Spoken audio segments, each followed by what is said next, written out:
नमस्कार दोस्तों, smart student dictation classes में आपका स्वागत है। एनसीईआरटी डिक्टेशन 100 वर्ड पर मिनट स्टार्ट होगी 5 सेकेंड बाद। स्टार्ट।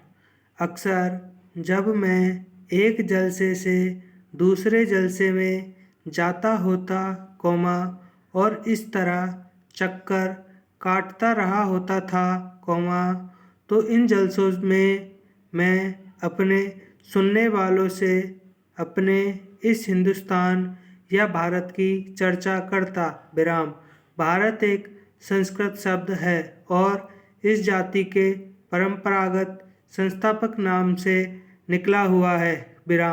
मैं शहरों में ऐसा बहुत कम करता, क्योंकि वहाँ के सुनने वालों कुछ ज़्यादा ही सयाने थे और उन्हें दूसरे ही किस्म की ग़िज़ा की ज़रूरत थी। लेकिन किसानों से जिनका नज़रिया महदूद था, मैं इस बड़े देश की चर्चा करता, जिसकी आज़ादी के लिए हम लोग कोशिश कर रहे थे और बताता कि किस तरह देश का एक हिस्सा दूसरे से जुदा होते हुए भी हिंदुस्तान एक था। मैं उन मसलों का जिक्र करता, जो उत्तर से लेकर दक्षिण तक और पूरब से लेकर पश्चिम तक, किसानों के लिए यकसा थे, और स्वराज्य का भी जिक्र करता, जो लोग थोड़े के लिए नहीं बल्कि सभी के फायदों के लिए हो सकता था। पैरा।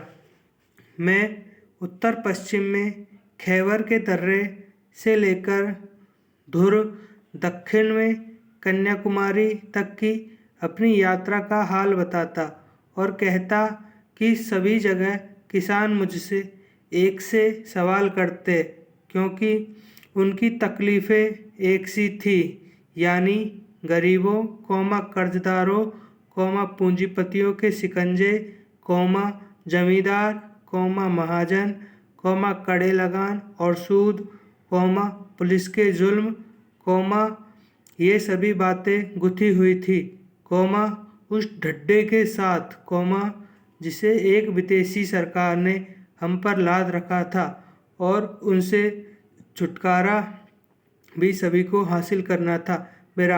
मैंने इस बात की कोशिश की कि लोग सारे हिंदुस्तान के बारे में सोचें और कुछ हद तक इस बड़ी दुनिया के बारे में भी, जिसे हम एक जुज है।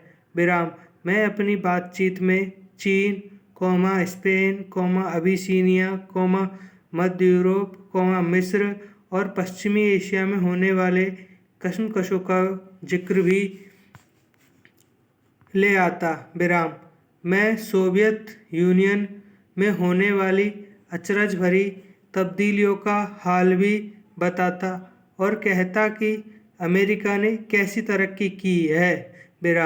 यह काम न आसान था, लेकिन जैसा मैंने समझ रखा था, वैसा मुश्किल भी नहीं था। इसकी वजह यह थी कि हमारे पुराने महाकाव्यों ने और पुराणों की कथा कहानियों ने, जिन्हें वे खूब जानते थे, उन्हें इस देश की कल्पना करा दी थी, और कुछ लोग ऐसे मिल जाते थे, जिन्होंने हमारे बड़े बड़े तीर्थों की यात्रा कर रखी थी, जो हिंदुस्तान के चारों कोनों पर है। या हमें पुराने सिपाही मिल जाते, जिन्होंने पिछली बड़ी जंग में या और धाबों के सिलसिले में विदेशों में नौकरियां की थी। सन 30 के बाद जो आर्थिक मंदी पैदा हुई थी, उसकी वजह से दूसरे मुल्कों के बारे में मेरे हवाले उनकी समझ में आ जाते थे। स्टॉप। अगर आपको ये डिक्टेशन पसंद आया है तो चैनल को लाइक करें और वीडियोज़ को शेयर करें। धन्यवाद।